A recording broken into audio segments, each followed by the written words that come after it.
करवा चौथ की व्रत कथा। बहुत समय पहले की बात है। एक साहूकार के 7 बेटे और उनकी एक बहन करवा थी। सभी सातों भाई अपनी बहन से बहुत प्यार करते थे, यहाँ तक कि वे पहले उसे खाना खिलाते और बाद में स्वयं खाना खाते थे। एक बार उनकी बहन ससुराल से मायके आई हुई थी।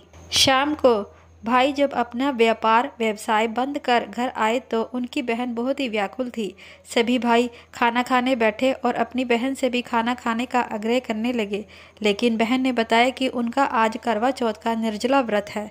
वे खाना सिर्फ चंद्रमा को अर्घ देकर ही खा सकती हैं। चूँकि चंद्रमा अभी तक नहीं निकला है, इसलिए वह भूख प्यास से व्याकुल हो रही है। सबसे छोटे भाई को अपनी बहन की हालत देखी नहीं जाती। वह दूर पीपल के पेड़ पर एक दीपक जलाकर छलनी की ओट में रख देता है।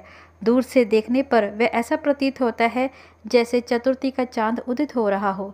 इसके बाद भाई अपनी बहन को बताता है कि चांद निकल आया है, तुम उसे अर्घ्य देकर अपना व्रत खोल सकती हो।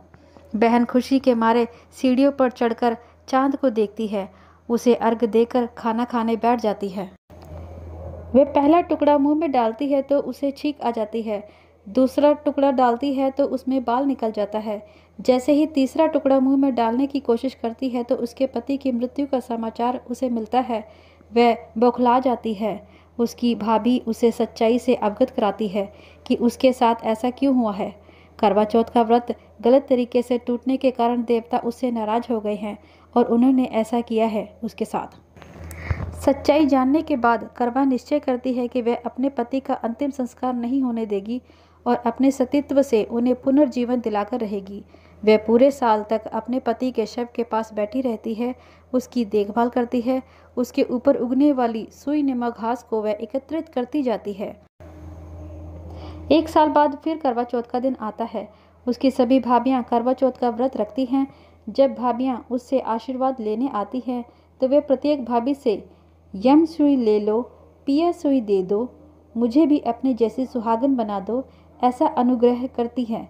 लेकिन हर भाभी उसे अगली भाभी से आग्रह करने को कहकर चली जाती हैं। इस प्रकार जब 6 नंबर की भाभी आती है तो करवा उससे भी यही बात दोहराती है। यह भाभी भी उसे बताती है क्योंकि सबसे छोटे भाई की वजह से उसका व्रत टूटा था, अतः उसकी पत्नी में ही शक्ति है कि वे तुम्हारे पति को दोबारा जीवित कर सकती है। इसलिए जब वे आए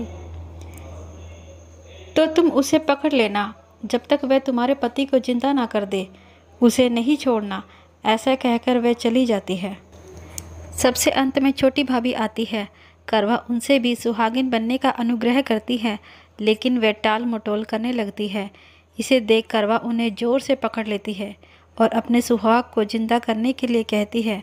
भाभी उससे छुड़ाने के लिए उसे नोचती है, खसोटती है, लेकिन करवा नहीं छोड़ती है। अंत में उसकी तपस्या को देख भाभी पसीज जाती है और अपनी छोटी उंगली को चीरकर उसमें से अमृत उसके पति के मुंह में डाल देती है। करवा का पति तुरंत श्री गणेश कहता हुआ उठकर बैठ जाता है।